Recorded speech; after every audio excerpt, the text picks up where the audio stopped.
bem, pessoal, saiu pesquisa Folha, números quentes, acabou de sair agora, chama Afonso Benites, editor executivo aqui do SBT News. Afonso, o que é que você nos conta? Quais os números, Afonso? Mudou alguma coisa, Afonso?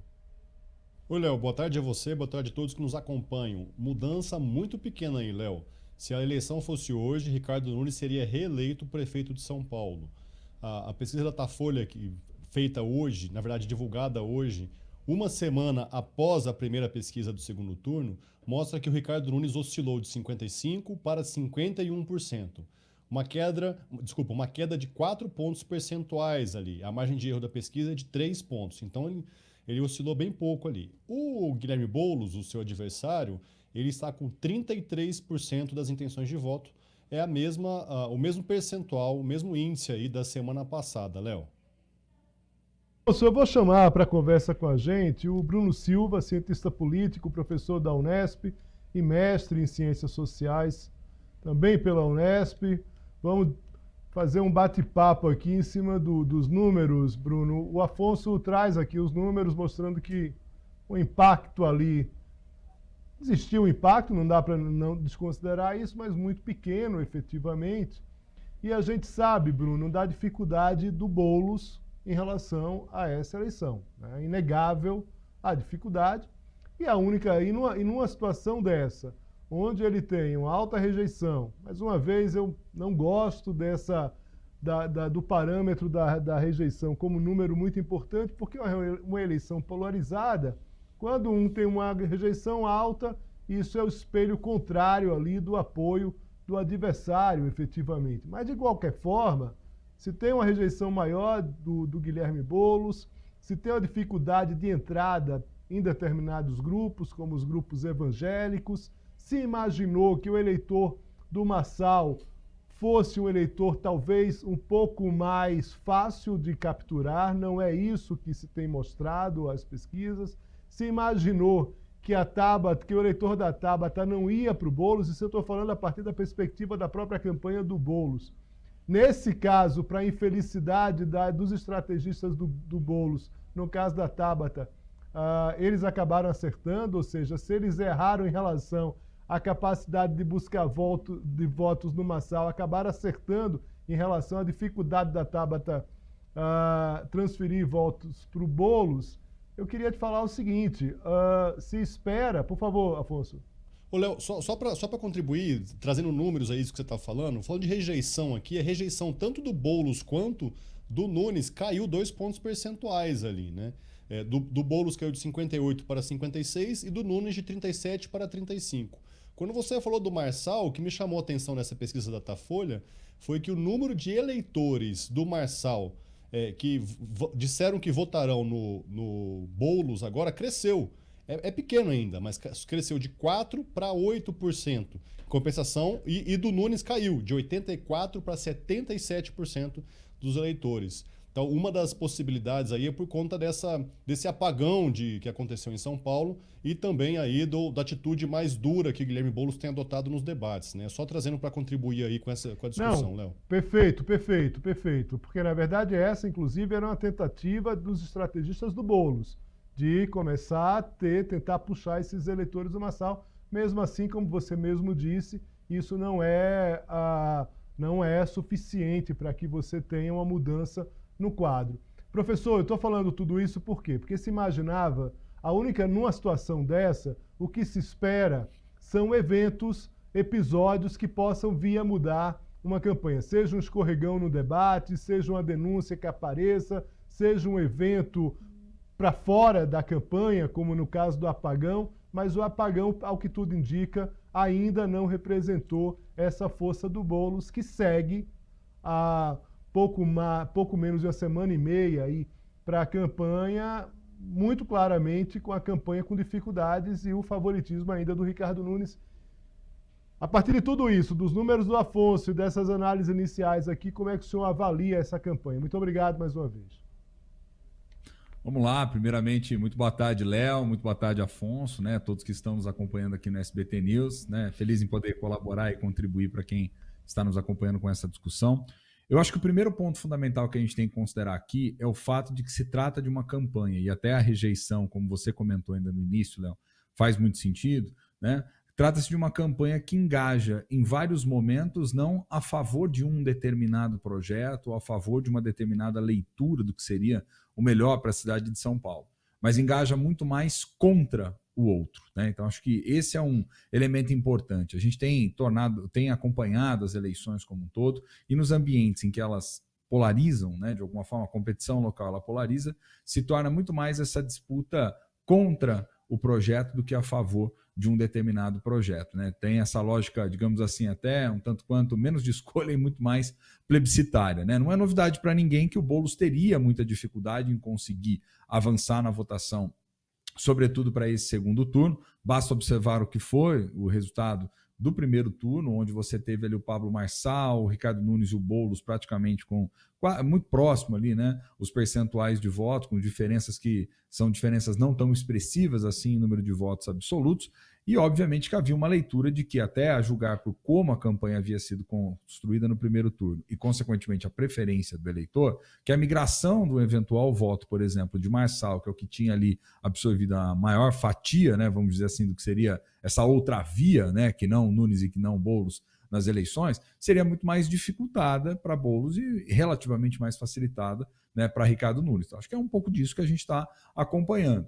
Tem um dado também que chama atenção, no Datafolha que saiu há pouco, a quantidade de indecisos é baixa, e, de novo, essa questão da rejeição, quando você tem um candidato que tem uma rejeição de mais de 50%, né, numa disputa onde você tem dois, até pela lógica é possível pensar e imaginar o seguinte: se a pesquisa conseguiu captar muito bem essa preferência, você tem um número de indecisos baixo, significa que o candidato perderia em tese para ele mesmo, ou seja, ele tem uma rejeição mais do que 50%, numa disputa que você precisa de 50% mais um, não tem como você vencer, né? Significa que se você não reverte essa rejeição em alguma forma de aceitação, é muito difícil você vencer. Acho muito improvável que se tenha uma mudança muito brusca, né? Um choque no meio dessa história toda. É óbvio que Boulos vem avançando de modo mais significativo, tentando desgastar Nunes, aproveitou essa questão relacionada, né, ao apagão e à Enel para, de algum modo, verbalizar ou tentar construir uma narrativa que seria de incompetência de Ricardo Nunes em dar conta de resolver os problemas que são os problemas específicos da cidade de São Paulo, mas diante desse cenário o desafio vai ser muito grande de ver uma reviravolta, salvo, obviamente, que se acontecer algum evento de última hora, né? Afonso, eu vou passar para você perguntar para o professor, mas antes, vamos para uma sonora, para uma declaração do Boulos, hoje, numa sabatina organizada por veículos de imprensa. Vamos lá. O presidente estava mal informado ou equivocado, ou é um tema em que o senhor diverge dele? Olha, o presidente não estava nem mal informado nem equivocado, porque se você recuperar, Flávia, a fala completa do presidente, é que ele se disporia a discutir a renovação se a Enel fizesse os investimentos que não fez. A Enel não fez os investimentos, não fez absolutamente nada, pelo contrário, sequer cumpriu o acordo que tinha feito desde o apagão de novembro do ano passado, e por isso não deve ser renovado. Aliás, o representante do presidente Lula nessa questão, que é o ministro de Minas e Energia, tem sido enfático.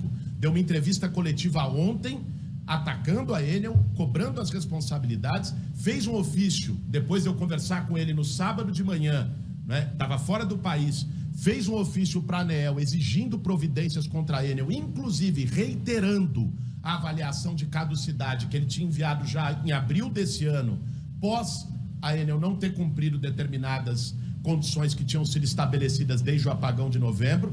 Então, essa tentativa de jogar a responsabilidade para o governo federal não cola. O responsável é o Ricardo Nunes. Só para concluir, por favor, Raquel. O responsável é o Ricardo Nunes, que não fez a poda de árvores, que não fez a sua lição de casa. O responsável, se a gente quer falar de fiscalização da Enel, é o Tarcísio, que não botou a Arcesp, que é a responsável legal para fiscalizar a Enel no seu descumprimento do contrato, e o responsável é a Enel. Não vamos forçar a barra, senão a gente acaba querendo fortalecer uma fake news de véspera de eleição. Afonso, não era, na verdade, essa daí envolve o que a gente está falando, que é essa questão do evento, mas não era essa que eu queria que a gente apresentasse aqui para o professor, mas de qualquer forma eu deixo para você. O Boulos, nessa sabatina, ele criticou, ele disse que a rejeição dele fruto. Vamos só colocar um trechinho aqui que eu acho que é importante aqui para a nossa conversa. Desculpem os dois, mas vamos colocar essa declaração do Boulos, porque aí eu acho que vale a pena para o Afonso continuar. Vamos lá, vamos para a declaração do Boulos. Porque eu estou enfrentando, Raquel, uma máquina muito poderosa. Uma máquina que representa um projeto político-eleitoral da extrema-direita e de setores da imprensa que sonham com um bolsonarismo moderado, querem o mesmo projeto do Bolsonaro, mas alguém que se finja de civilizado, que saiba comer de garfo e faca, que não use cloroquina, né? E esse projeto vê na eleição da Prefeitura de São Paulo uma tentativa de usar ela como trampolim para que o Tarcísio deixe o governo e se alce a candidatura presidencial. Esse projeto tem força, tem grana, tem voz, tem gente na mídia e repete isso diariamente. Então, quando a gente enfrenta inimigos fortes, esses inimigos nos atacam. Mas eu tenho casca grossa, Raquel. Eu não me deixo perturbar por isso, porque eu tenho uma missão. Engraçado que a imprensa sempre é alvo aí em determinados momentos quando não se consegue ter uma reação efetiva em relação às pesquisas. Em relação à questão da extrema-direita, dos ataques, das redes e tudo mais, o Boulos já sabia disso antes mesmo de ser candidato, enfim. Né, já vem enfrentando, isso já não é novidade para ninguém. Chegar no final de uma campanha que você se colocava como um candidato para ganhar a eleição e ao final da campanha apontar esse problema dentro em relação aos ataques da extrema-direita é não considerar que isso já vinha antes, efetivamente. Afonso, por favor, com você. O que me chamou a atenção desse último trecho que a gente passou, Léo, foi ali que o Boulos ele continua falando ali para o seu público, né? A pergunta que eu faço para o professor é de que maneira que ele conquista votos falando para a sua esquerda que sempre votou nos candidatos dele, votou nele para deputado federal, votou nele para presidente ou para prefeito nas eleições passadas. Como ampliar o leque ali se ele mantém esse discurso ali de ataque à imprensa, reclama desse tentativa do bolsonarismo que come de garfo, de eleger um bolsonarista que sabe comer de garfo e faca. E só dando crédito aqui, o debate aqui foi da Folha, Rede TV e UOL, né? Pra gente deixar bem claro. Professor, por favor. Afonso, eu acho que tem um desafio grande, sim, pensando em termos eleitorais, sobretudo os partidos mais à esquerda, na centro-esquerda ali, do espectro político como um todo. Esse desafio passa por conseguir construir um discurso que, de alguma forma, consiga galvanizar apoio e não, literalmente, vamos dizer assim, dividir ainda mais, né? A dificuldade de aglutinar é muito grande, por quê? Porque dentro dessa lógica de polarização instalada, até para você poder se mostrar como diferente, né, do outro polo, você acaba por radicalizar. Esse raciocínio, inclusive, nessas eleições, se você observar lideranças esparramadas aí pelo país como um todo, que estão mais nesse campo da centro-esquerda, vem fazendo, inclusive, uma autocrítica quanto ao que tipo de conduta vai ter que ter, que forma lidar com essa polarização e como, de alguma forma, dialogar melhor com as pessoas, explicar melhor para as pessoas e superar, eventualmente, essas cisões e divisões a fim de poder construir, né, campanhas, discursos, narrativas que possam aglutinar apoio. Esse é um desafio, perceba? Esse é um desafio, na verdade, para todo mundo, de algum modo. Ocorre que a direita, nos últimos anos, ela veio se modernizando, ela veio se transformando, ela construiu um outro tipo de discurso, um outro tipo de narrativa que tenta, através, né, vamos dizer assim, da articulação de elementos como conservadorismo, uma dimensão mais religiosa, uma certa leitura do que seria os principais desafios do país, ela vem tentando construir esse discurso e vem obtendo sucesso, né, do ponto de vista eleitoral como um todo. Nessas eleições, aliás, inclusive, se a gente observar de modo panorâmico, quem até mais venceu elas num primeiro momento que a gente consegue colher dos resultados, sem adentrar muito para especificidades locais, quem conseguiu vencer elas são aqueles partidos mais articulados, né, que estão mais ali no campo da centro-direita, que se convenciona chamar no dia a dia, até a mídia, né, usa bastante essa expressão, que é o centrão, que no fundo são lideranças políticas com grande capacidade e capilaridade pelo território nacional, que buscam obter recursos, principalmente via formas de emendas parlamentares, para poder irrigar os seus redutos eleitorais e, desse modo, aumentar as suas chances, mostrar serviço, vamos dizer assim, né, através dos seus correligionários nos distintos municípios. Se você observar a relação entre o envio dessas emendas e o sucesso eleitoral, ele é relativamente alto nos municípios brasileiros. Tanto é que esse ano bateu recorde, né? A quantidade de prefeitos reeleitos no Brasil foi da ordem de mais de 80%. Então, respondendo mais uma vez de maneira objetiva, sim, é preciso que a esquerda repense muito do seu discurso, repense essa lógica de alianças e como vai conversar com as pessoas, para falar menos para as partes e construir mais uma narrativa do todo, obviamente para se tornar mais competitiva, cada vez mais do ponto de vista eleitoral, né? Bruno, a gente ontem fez um programa aqui sobre a dificuldade do PT, né, nesse segundo turno, que já foi muito claro essa dificuldade no primeiro turno, e essa dificuldade se acentua aí na disputa nas capitais e também em São Paulo. Se a gente não está falando do PT, está falando de um apoio mais efetivo do partido em relação ao Boulos. Os próprios petistas, incluindo aí o presidente Lula, falam de que tem que pensar em um recado e tem que se rearrumar a casa. Fico me perguntando o seguinte, o PT consegue fazer esse tipo de movimento? Porque me parece que o próprio presidente Lula não chegou a fazer isso de forma mais efetiva. Por mais que tenha trabalhado o Haddad, né, candidato a prefeito, depois derrotado, depois candidato a presidente, agora ministro da Economia, né, muito claramente ali navegando, vamos dizer assim, com desenvoltura dentro do cargo dele. Começou com desconfiança, mas mostrou muito claramente ali uma força. Tirando o Haddad, a gente não consegue ver esse movimento mais amplo, mais, né, em relação aos estados, por exemplo, nesse caso nas cidades, mas nos estados. O PT tem um trabalhão aí pela frente, não, Bruno? Tem um trabalho grande pela frente, né? Tanto é que eu acredito que virão mudanças agora nesses próximos 2 anos, novamente, se o partido quiser se reconstruir do ponto de vista de se tornar mais forte politicamente. Agora, a gente não pode ignorar, sob hipótese alguma, a resiliência de Lula, né? Isso tem que ser observado, tem que ser considerado, né? Na condição que disputou as últimas eleições, e ele reiteradamente disse isso no seu discurso, ele falou, não foi uma eleição só contra, né, o ex-presidente, mas foi uma eleição, de alguma forma, contra todo o Estado brasileiro e toda a maquinaria. Por quê? Porque nunca antes na história do país, até para parafraseá-lo, né, desde que foi estabelecida a reeleição em 97, um presidente mandatário havia perdido uma eleição. Por quê? Porque você tem muito recurso na mão, você tem políticas públicas para apresentar, você tem cabos eleitorais, você tem base, enfim, você tem todo um universo. Ocorre que a gente sabe, não dá tempo de explanar tudo isso aqui, obviamente, mas a gente sabe também que Bolsonaro veio cometendo erros que foram erros cruciais que contribuíram para o seu desgaste. E Lula, por sua vez, se mostrou resiliente e tentou, realmente, em termos políticos, organizar essa frente a fim de derrotá-los, e isso obteve sucesso.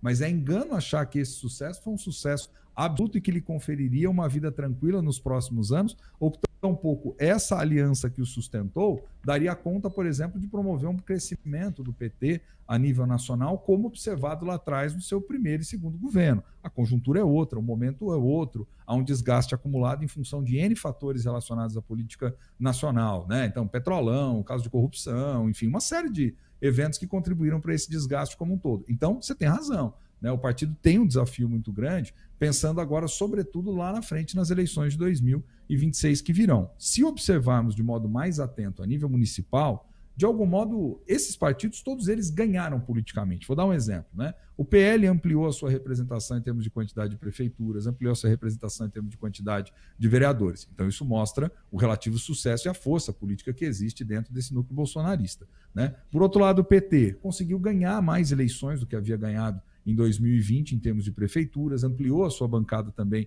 no que diz respeito a vereadores no Brasil. Mas quem realmente continua dando as cartas? Eu acho que é por aí que a gente tem que observar o jogo. É o que eu estou chamando a atenção de todos esses partidos que são fiel da balança, que é a grande dor de cabeça do PT, inclusive, sobre como garantir governabilidade. É o Centrão, são essas lideranças políticas, é o Arthur Lira, né? É de alguma forma o Pacheco, enfim, é o Kassab. São todas essas figuras que a gente tem ouvido falar hoje na mídia como um todo, que ganhou destaque após os resultados das eleições. Por quê? Porque, de algum modo, esses têm se tornado fiel da balança dentro do sistema político. E num contexto onde você tem o executivo mais enfraquecido, porque perdeu o controle substancial sobre uma parcela significativa do orçamento, que hoje os deputados irrigam as suas bases, a gente vai começando a entender como é que esse sistema político nacional como como esse federalismo vai se articulando e como algumas lideranças ganhando mais força para o cenário de 2026 e outras vão se desgastando. Então, acho que a cobrança que existe no PT, né, principalmente fazer essa autocrítica, fazer essa análise, fazer esse balanço, vai passar inevitavelmente por pensar como compor alianças e como, de alguma forma, depender menos de alguns parceiros